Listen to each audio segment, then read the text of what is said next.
Now, I'd be surprised if this movie got a lot of haterade thrown on it, because this is a satisfying end to Gunn's trilogy of the Guardians of the Galaxy. And again, written and directed by the man himself as his final project for Marvel. And this movie has everybody coming back to reprise their roles. And as an addition, we have Will Poulter as Adam Warlock and Ncuti Iwuji as the High Evolutionary. And without any spoilers, I'm going to just say that the Guardians have to complete a very urgent task, resulting in the horrors of the past being resurrected along with its demons. Now, going into this movie, I knew that there was going to be a lot of finality going into it, which would be carrying a lot of emotion with it. From the trailer showing that Rocket's backstory will be featured prominently, to being the final film from James Gunn in the MCU, and the last Guardians film that we'll see these group of Guardians together. And that's not really a spoiler because James Gunn already came out way beforehand and said basically those exact same words. So who lives, who dies? I don't know. You'll have to watch the movie because this is a non-spoiler. But anyway, so on and off the screen, this movie had a lot going for it with the filmmaker and the audience. And Gunn succeeded in really making this film feel like a finale, from the beginning of the film to the end credits. And speaking of that, there are 2 end credit scenes. I don't know if anybody else felt like this, but it kind of was formatted like a TV show, with the flashbacks placed throughout the film. I honestly didn't even think that that was going to play a prominent role, but we do get a lot of flashbacks. And usually I'm not a fan of them, but in this case it actually did work for the film. And Rocket's backstory was a very tragic and sad one, immensely highlighted and fleshed out in every bit. I mean, whoever would have thought that a raccoon would have had one of the best backstories in the whole MCU? I'm pretty sure that a lot of people were very skeptical with bringing him to live action, whether it be the comic book readers to just the people behind the scenes, because of just how it will be translated from the comic book pages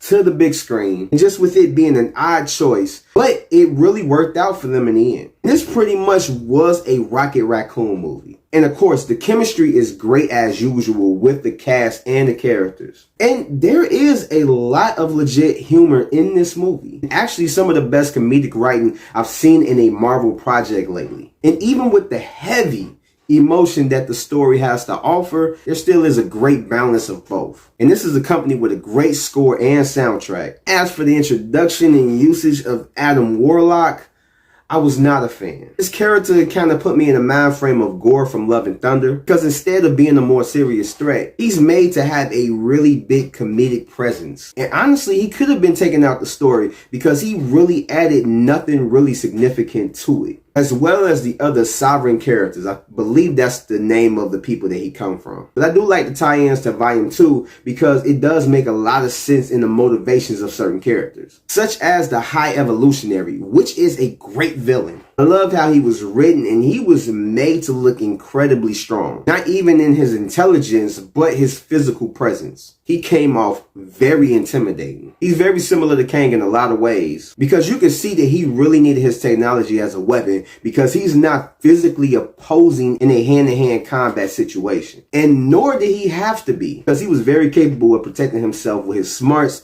and the technology. He really wasn't set up to be a Thanos type of warrior. The action is really dope, especially the one-shot roundabout fight scene in the ship with the Guardians was just incredible. Visuals look great, but the length is very much felt at 2.5 hours. But the story showed it to be useful, but maybe it could have had certain parts trimmed off. And I want to say that we could use a Volume 4 with this group of Guardians, but all good things have to come to an end. But I wouldn't mind seeing a Guardians live action TV series though, because this movie did show us at the resolution of the film that going on space adventures with the Guardians can be fun and very interesting. I hope that Disney does have it in the cards for it, because I definitely would love to see it. In any case, that wraps up my review for the Guardians of the Galaxy Volume 3. I hope you guys liked it. If you made it this far, apparently you do. So go ahead, give it a thumbs up, subscribe if you're not, and hit that notification bell for more videos and reviews like this.